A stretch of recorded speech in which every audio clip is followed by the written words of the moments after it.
Welcome to St Margaret's Newlands, a Glasgow Doors Open Days venue. Dedicated to St Margaret of Scotland, the church sits in a slightly elevated position at the junction of Kilmarnock Road and Newlands Road. A familiar sight to those travelling south out of the city, now is an opportunity to explore inside this marvellous, uplifting building. At a time when we are increasingly conscious of our fragile relationship with the planet we inhabit, in a year when COP26 is hosted by Glasgow, now is also an opportunity to reflect in a building that was built to last. A building built of stone, at ease with its environment.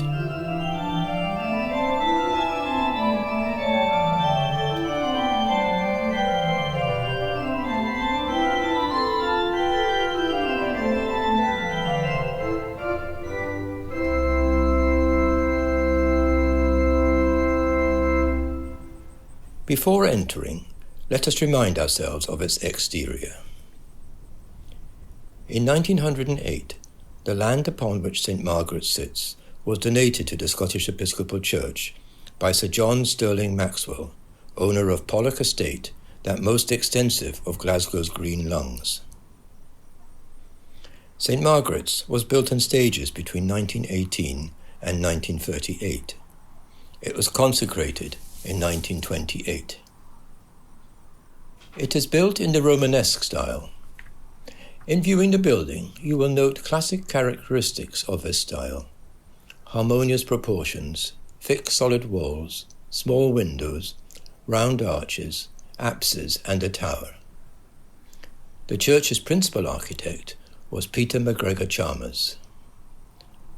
St Margaret's now enjoys B listed status. Let us enter from the main entrance on Kilmarnock Road and look from the west end up the length of the church.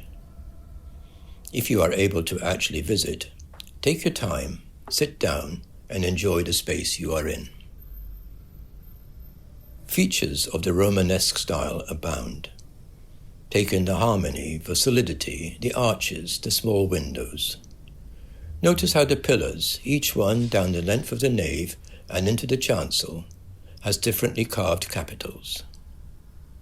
Looking upwards, observe the beautiful barrel-vaulted ceiling, pitch pine in the nave, Austrian oak in the chancel. Before walking up the nave, let us turn round. We are at the baptistry and at the base of the western apse. The font is a beautiful sculpture of an angel holding a scallop shell, the symbol of pilgrimage. It is made of marble and is a replica of that by Danish neoclassical sculptor Bertel Thorvaldsen in Trondheim Cathedral. The two apses in St Margaret's are evidence of continental influence on its Romanesque style. Technically, the church is a German double-ender, a basilica with a double apse. The mosaic of the western apse depicts the descent of the Holy Spirit. It was made in 1921 by Galbraith and Winton. The mosaic floor around the font was laid to mark the church's Golden Jubilee in 1958.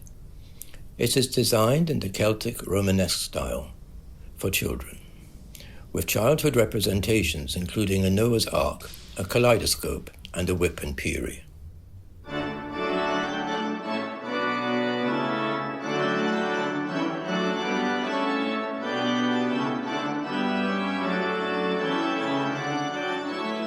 Let us now move up the nave and enter the chancel before viewing the eastern apse. We pass by the pulpit, dating from 1924. Like the choir stalls, the organ case and the bishop's chair, it is of Austrian oak and designed by Gordon Galloway. The Blackett and Howden organ, with pipes to the north of the chancel and 3 manuals on the opposite side, was dedicated in 1924 and refurbished in 2014. It is a fine instrument.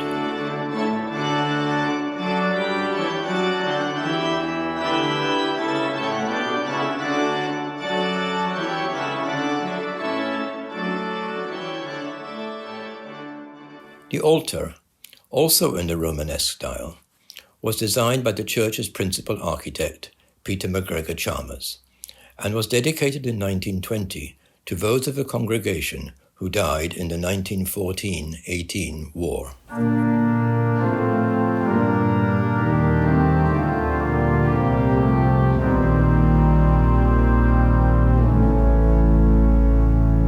Now let us look at the glorious Eastern Apse mosaic. Central is Christ, sitting on a throne over a rainbow, with the panels on either side depicting 4 archangels. The mosaic is by Powell and Sons of Whitecrakes, London.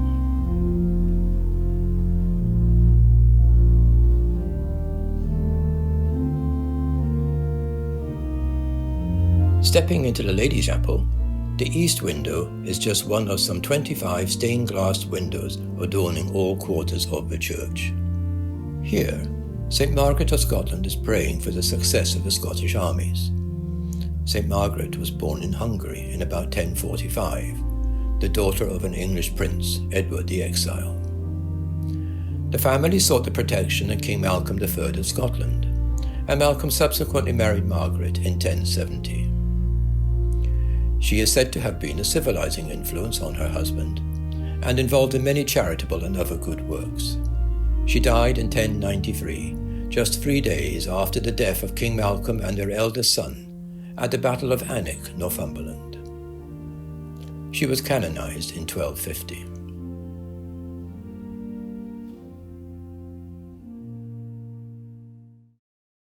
Much time can be enjoyed exploring the church's varied stained glass. Windows have been installed from 1923, these are found in the West Apse and Baptistry, through to 2002 when works by John Clark were placed in the south aisle.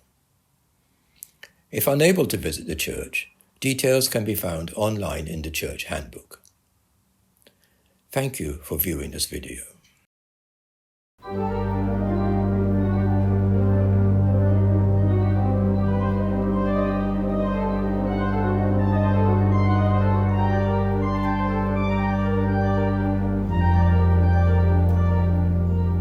Before leaving, it is important to remember that this wonderful building, this church, is a living sacred space, a spiritual space with a living church community.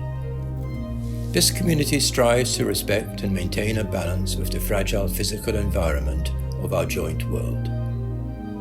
Lasting quality materials are used for maintenance. The gardens are tended and open to the public. Fair trade is promoted, and eco-congregation principles are adhered to. We do hope you will have the opportunity to visit St. Margaret's during the Glasgow Doors Open Days Festival. You are assured of a warm welcome.